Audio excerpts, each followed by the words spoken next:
আপনারা জানেন গতকাল কেন্দ্রীয় শিক্ষামন্ত্রী ছাত্র আন্দোলনের জেরে পদত্যাগ করেছেন।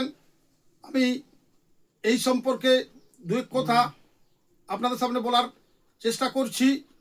আপনারা জেনেছেন যে ছাত্র আন্দোলনের জেরে নিট পরীক্ষার প্রশ্ন ফাঁসের বিষয়কে কেন্দ্র করে যে আন্দোলন গড়ে উঠেছিল, সে আন্দোলনের ছাত্রদের দাবি মেনে গতকাল কেন্দ্রীয় শিক্ষামন্ত্রী ধর্মেন্দ্র প্রধান পদত্যাগ করেছেন। আমরা এটাও শুনেছি যে আমাদের এই রাজ্যের প্রাক্তন মুখ্যমন্ত্রী নির্বাচনে হেরেও পদত্যাগ করতে চাননি, আর নীতি নৈতিকতার প্রশ্নে প্রাক্তন কেন্দ্রীয় শিক্ষামন্ত্রী পদত্যাগ করে দেখিয়ে দিলেন যে দেশ সবার আগে, দেশের স্বার্থ সবার আগে দেখে ভারতীয় জনতা পার্টি সরকার, এটা তিনি পদত্যাগ করে প্রমাণ করলেন। যে সমস্ত ছাত্রছাত্রীরা এই আন্দোলনে যুক্ত হয়েছেন, আমি তাদের সামনে দুটো বিষয় তুলতে চাইছি। আপনারা জানেন ইতিমধ্যে পাঞ্জাবে ফার্মেসি পরীক্ষার অফিসার পরীক্ষার প্রশ্নপত্র ফাঁস হয়েছে। পাঞ্জাবে সরকার আছে আম আদমি পার্টির।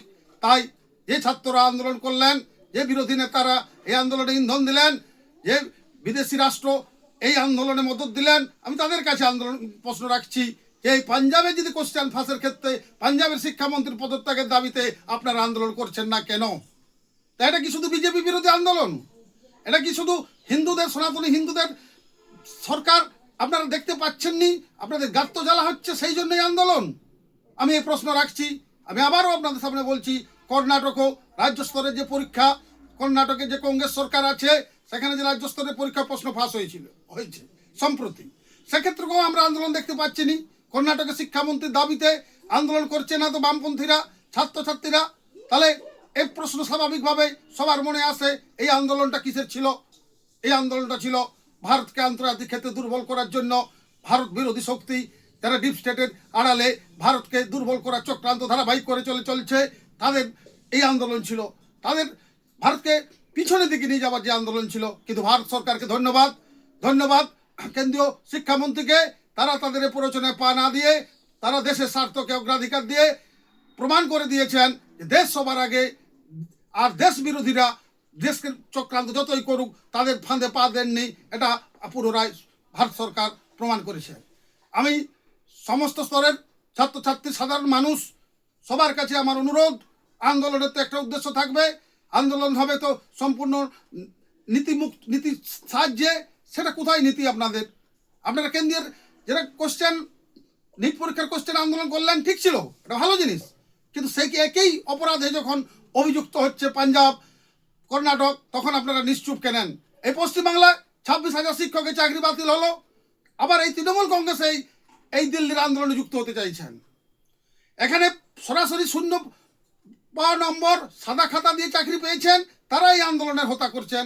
এটা আমাদের আপনাদের এই দ্বিচারিতা সাধারণ মানুষ লক্ষ্য করছেন। সাধারণ মানুষ আগামী নির্বাচনে গণতান্ত্রিকভাবে আপনাদের মোকাবিলা করবেন, এ আশা রাখি। আমি পরিশেষে সকল সাধারণ মানুষের উদ্দেশ্যে একটাই বক্তব্য, আপনারা দেখুন দিল্লির এই আন্দোলন, বিদেশি ফান্ডের এই আন্দোলন, পিছনে আমাদের এই দেশে হতাশাগ্রস্ত রাজনীতিবিদরা কেমনভাবে ইন্ধন দিয়ে দেশকে পিছনের দিকে নিয়ে যাবার প্রচেষ্টা করছিল। কিন্তু ভারত সরকার তাদের সে প্ররোচনায় পা না দিয়ে প্রমাণ করেছেন দেশের স্বার্থে সর্বাগ্যে দেখে বিজেপি সরকার। আমরা অতীতেও দেখেছি যে বিজেপির প্রাক্তন সভাপতি বঙ্গারু লক্ষণ 1 লক্ষ টাকা টিভি ক্যামেরার সাহায্যে নিয়েছিলেন, তার নীতি নৈতিকতার মাথায় নিয়ে তিনি পদত্যাগ করেছিলেন। কিন্তু আমরা বিরোধী দলগুলোর ক্ষেত্রে দেখি তাদের কাছে তাদের নীতি সমান দুর্নীতি। তারা বিরোধী যেখানেই ক্ষমতায় আছে তাদের নীতি একটাই, দুর্নীতি, লুটে পুটে খাওয়া। সেটা ভারতীয় জনতা পার্টি তার বিরুদ্ধে।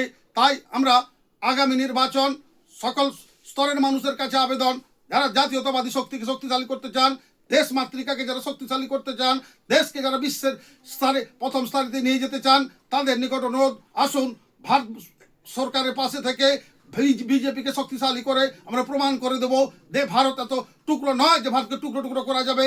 দেশ বিরোধীদের যারা চক্রান্ত করছেন, বিদেশি ফান্ডের সাহায্যে যারা নাচানাচি করছেন, তাদেরকে আমরা গণতান্ত্রিকভাবে মোকাবিলা করব, এই আশা রেখে সকলকে ধন্যবাদ এবং অভিনন্দন জানিয়ে আমার এই বক্তব্য এখানে শেষ করছি।